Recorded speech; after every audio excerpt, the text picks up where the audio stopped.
तो मैं हूं राकेश चौहान। स्वागत है आप सभी का ज्ञान सागर के यूट्यूब चैनल पे। तो मित्रों, आज हम बात करेंगे करंट अफेयर के कुछ महत्वपूर्ण क्वेश्चन की, जो हमारी आने वाली सभी एग्ज़ाम के लिए महत्वपूर्ण है। तो हम शुरुआत करते हैं आज के पहले क्वेश्चन से। पहला क्वेश्चन है पहला क्वेश्चन है, भारत का पहला mobile virology diagnosis and research laboratory कहाँ स्थित है? लेबोरेटरी जो कहाँ स्थित है, आपके ऑप्शन दिए हुए हैं हैदराबाद, मुंबई, दिल्ली और बेंगलोर। इनमें चारों में से जो है कहाँ पे अपना रिसर्च लेबोरेटरी स्थित है? तो वो लेबोरेटरी स्थित है हमारे हैदराबाद में। हमारे रक्षा मंत्री जी हैं श्री राजनाथ सिंह ने आज ही वीडियो कॉम मतलब आज ही वीडियो कॉन्फ्रेंस के माध्यम से पहले mobile virology research and diagnosis laboratory का अनावरण किया है, जिसे डीआरडीओ ने ईएसआई अस्पताल हैदराबाद और निजी उद्योग के सहयोग से यह विकसित किया गया है। और इसमें बनाने में 2 सप्ताह से भी कम का समय लगा है। और इसमें एक साथ 1000 नमूनों का टेस्ट भी किया जाता है। बढ़ते हैं अगले क्वेश्चन की ओर। अगला क्वेश्चन है, सीमा सड़क संगठन द्वारा कासोवाल और शेष राष्ट्र को जोड़ने वाला स्थायी पुल किस नदी पर बनाया गया है? वो स्थायी पुल है जो किस नदी पे बनाया गया है? ऑप्शन है आपके व्यास नदी, रावी, चिनाब और झेलम। इनमें से कौन सी ऐसी वो नदी है जिस पर सीमा सड़क संगठन द्वारा वो है पुल जो बनाया गया है? तो वो बनाया गया है रावी नदी पर। इसके इस पुल के उपयोग के लिए 22 अप्रैल 2020 को खोल दिया गया है। यह 484 मीटर इस पुल का निर्माण है, जो चेतक सीमा सड़क कार्यबल बीआरटीएफ के 141 ड्रेन मेंटेक्स द्वारा किया गया है। अगला क्वेश्चन है, औषधीय उपयोग के लिए भांग को वैध बनाने वाला पहला अरब देश कौन सा है? अल्जीरिया, ट्यूनीशिया, लीबिया और लेबनान। कौन सा देश है जो वो भांग को वैध बनाने के लिए पहला देश बना है? तो वो बना है हमारा लेबनान। ऑप्शन नंबर आपका डी हो जाएगा, लेबनान है। इसके बारे में थोड़ा विस्तृत और बता देता हूँ कि यह औषधीय और औद्योगिक उद्देश्यों के लिए भांग की खेती को वैध बनाने के लिए यह लेबनान जो पहला देश बन गया है। इसमें पहले भी पहले भांग की खेती करना अवैध था, जो अभी वैध कर दिया गया है।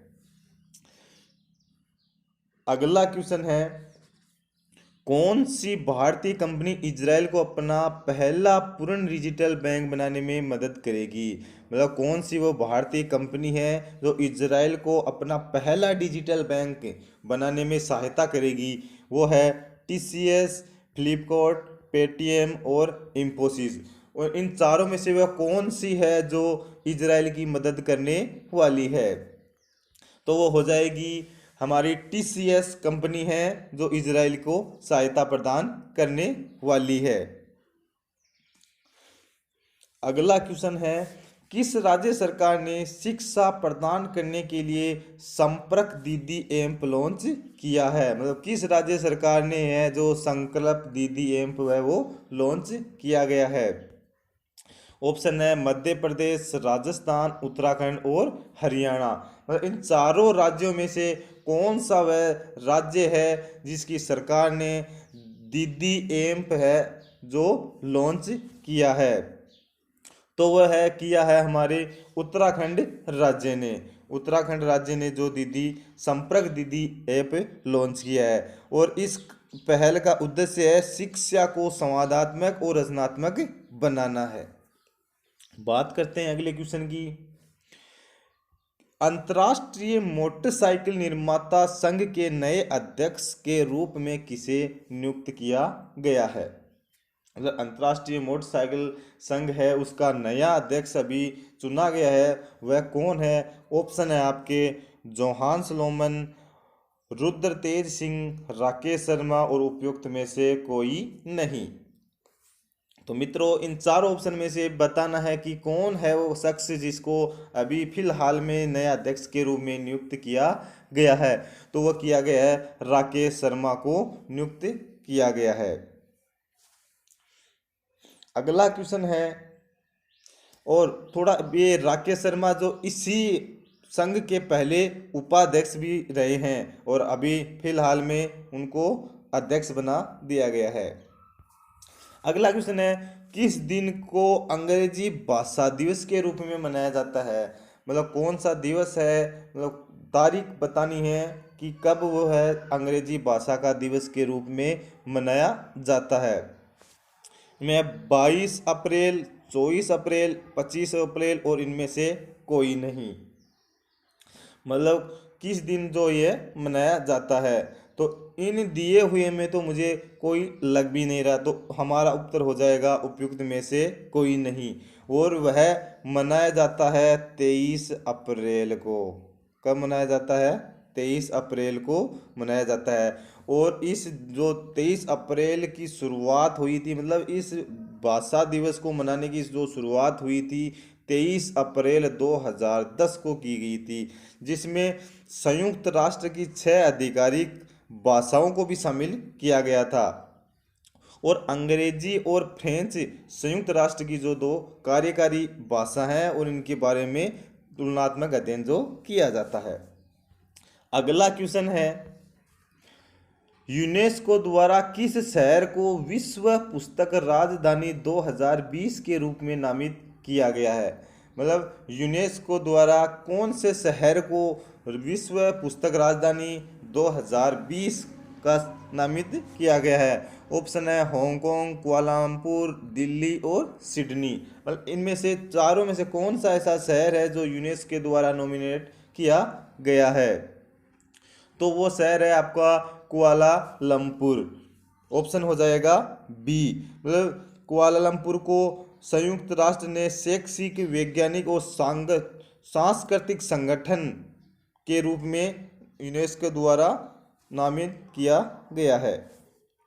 अगला क्वेश्चन है, G20 कृषि मंत्री बैठक में किस मंत्री ने भारत का जो प्रतिनिधित्व किया है? मतलब किस मंत्री ने जो भारत का प्रतिनिधि किया है? ऑप्शन है आपके सूर्य प्रताप सिंह, सूर्य प्रताप शाही, नरेंद्र सिंह तोमर, अमित शाह और कैलाश चौधरी। मतलब इन चारों में से कौन से शख्स ने जो है अपना भारत का प्रतिनिधित्व किया था? तो वह किया था नरेंद्र सिंह तोमर ने।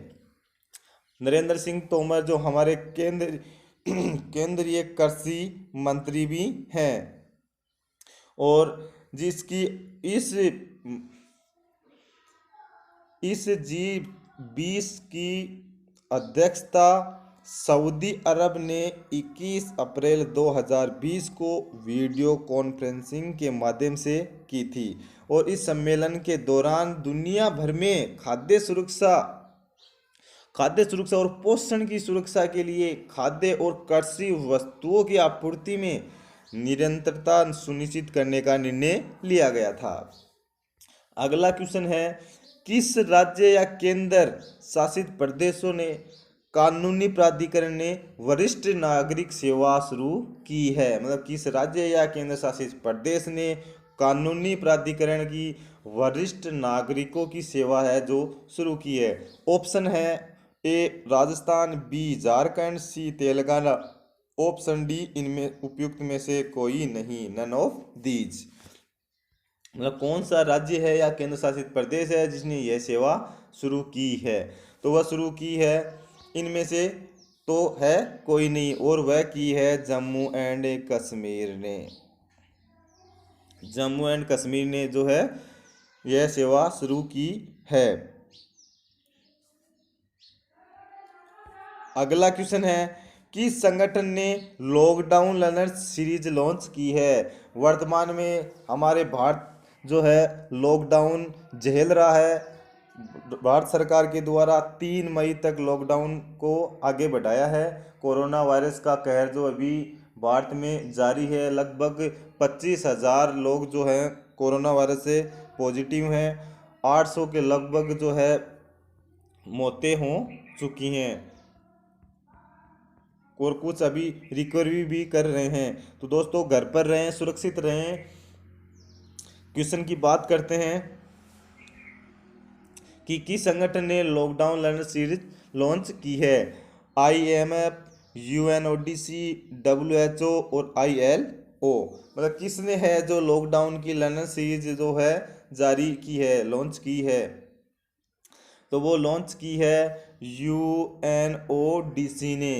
UNODC ने द्वारा, मतलब UNODC की फुल फॉर्म है संयुक्त राष्ट्र अंतर्राष्ट्रीय मादक पदार्थ नियंत्रण कार्यालय के द्वारा ये सीरीज जो लॉन्च की गई है। यह श्रृंखला भारत में शिक्षकों और छात्रों के बीच कोविड-19 पर ऑनलाइन संवादों की एक श्रृंखला है और इस सीरीज का प्रभाव कानून, शांति और सतत विकास लक्ष्यों पर भी पड़ता है। अगला क्वेश्चन है, किस राज्य सरकार ने आपदा मित्र हेल्पलाइन की शुरुआत जो है की है? मतलब किस राज्य सरकार ने है जो इस हेल्पलाइन की शुरुआत की है? ऑप्शन है केरल, आंध्र प्रदेश, तमिलनाडु और कर्नाटक। इनमें से कौन सी सरकार ने है जो ये सुविधा प्रदान की है? तो वह की है कर्नाटक सरकार ने। इसके टोल फ्री नंबर भी जारी किए गए हैं 14410। ये जो आपदा मित्र हेल्पलाइन के जो नंबर हैं, और इसका उद्देश्य है जो कोविड-19 से निपटने के लिए सक्षम बनाना है। और इसी के नाम पर एक मोबाइल एप्लीकेशन भी लॉन्च किया गया है। इस लॉन्च का इनका मुख्य उद्देश्य जो है कि उन लोगों की पहचान करने में मदद करना है जिन्हें इन्फ्लुएंजा जैसी बीमारी है और सीवियर एक्टिव रेस्पिरेटरी इन्फेक्शन और कोविड-19 से संक्रमित होने का उच्च जोखिम है, जिसके लिए यह कर्नाटक सरकार ने आपदा मित्र हेल्पलाइन की शुरुआत की है। अगला क्वेश्चन है, विद्यादान 2.0 प्लेटफॉर्म किस मंत्रालय ने लॉन्च किया है? विद्यादान 2.0 प्लेटफॉर्म है जो कौन से मंत्रालय के द्वारा हाल ही में लॉन्च किया गया है? ऑप्शन है सूचना और प्रसारण मंत्रालय, ऑप्शन बी अल्पसंख्यक मामलों का मंत्रालय, ऑप्शन सी मानव संसाधन विकास मंत्रालय, ऑप्शन डी विज्ञान और प्रौद्योगिकी मंत्रालय। इनमें से दोस्तों कौन सा जो मंत्रालय है जिसने हाल ही में यह सुविधा लॉन्च की है?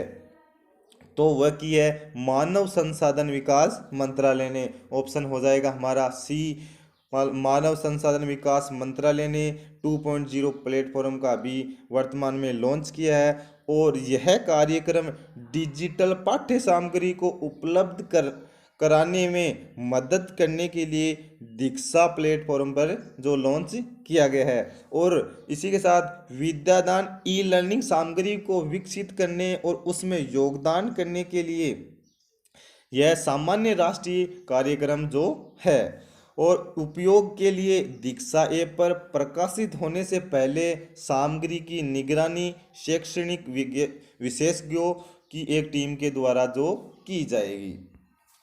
अगला क्वेश्चन है, किस CSIR संस्था ने कोविड-19 के लिए फेलुदा परीक्षण शुरू किया है?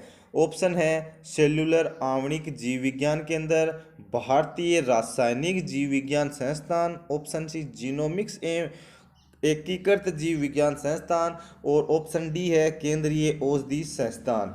मतलब इन चारों में से किसने है जो ये लॉन्च किया है कोविड-19 के लिए, जो फिलहाल हमारे देश में, हमारे देश क्या पूरे विश्व में कहर मचा रखा है। एक पूरा विश्व इस महामारी से जूझ रहा है।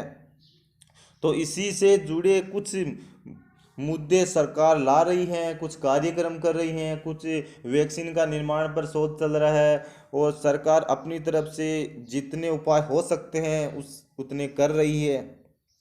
आते हैं क्वेश्चन की ओर, तो वह किया है जीनोमिक्स और एकीकृत जीव संस्थान, ऑप्शन नंबर सी है जो हो जाएगा। मतलब कोरोना वायरस के परीक्षण के लिए फेलुदा परीक्षण किट को वैज्ञानिक और औद्योगिक अनुसंधान परिषद के तहत जीनोमिक्स और एकीकृत जीव विज्ञान संस्थान द्वारा मतलब IGIB द्वारा यह विकसित किया गया है। मतलब सत्यजीत रे की कहानियों में से एक जासूसी चरित्र के नाम पर यह परीक्षण किट का नाम रखा गया है, और इसकी कीमत भी जो है अन्य किटों से कम होती है। अगला क्वेश्चन है, बैडमिंटन अभियान के भारतीय राजदूत कौन हैं? मतलब आई एम बैडमिंटन अभियान के भारतीय राजदूत कौन हैं? ऑप्शन है PV Sindhu, option B Srikanth Kidambi, option C Saina Nehwal, option D Pullela Gopi Chand. इनमें से कौन सा है जो भारतीय राजदूत बने हैं? तो वो बनी है हमारी PV सिंधु। मतलब बैडमिंटन विश्व महासंघ BWF द्वारा शुरू किया गई बैडमिंटन अभियान ने हमारे भारतीय मूल की PV सिंधु को नियुक्त किया गया है, और इस खेल के अन्य राजदूत चीन के झेंग सी वेई और हुआंग या क्यूओंग, कनाडा के मिशेल ली, हांगकांग के चेन हो UN और जर्मनी के वेलेस्का लो ब्लांच हैं। और यह अभियान खिलाड़ियों को एक ईमानदार और स्वच्छ खेल के लिए प्रतिबंध और वकालत करने के लिए एक मंच जो प्रदान करता है। दोस्तों, आज के महत्वपूर्ण क्वेश्चन मैं आपके सामने लाया हूं जो आपकी आने वाली सभी परीक्षाओं के लिए महत्वपूर्ण है, जिस और सभी एग्जामों को ध्यान में रखते हुए एक एक क्वेश्चन आपके लिए लेके आया हूं जो आपको बहुत ही अच्छे से समझाया भी है, और इनको आप 2 या 3 बार जरूर देख लीजिएगा ताकि आपको दिमाग में ऐसे के ऐसे छप जाए। दोस्तों, अगर हमारा ये सेशन करंट अफेयर का आपको अच्छा लगा हो तो हमारे चैनल को लाइक कीजिए, कमेंट कीजिए और सब्सक्राइब कीजिएगा। धन्यवाद।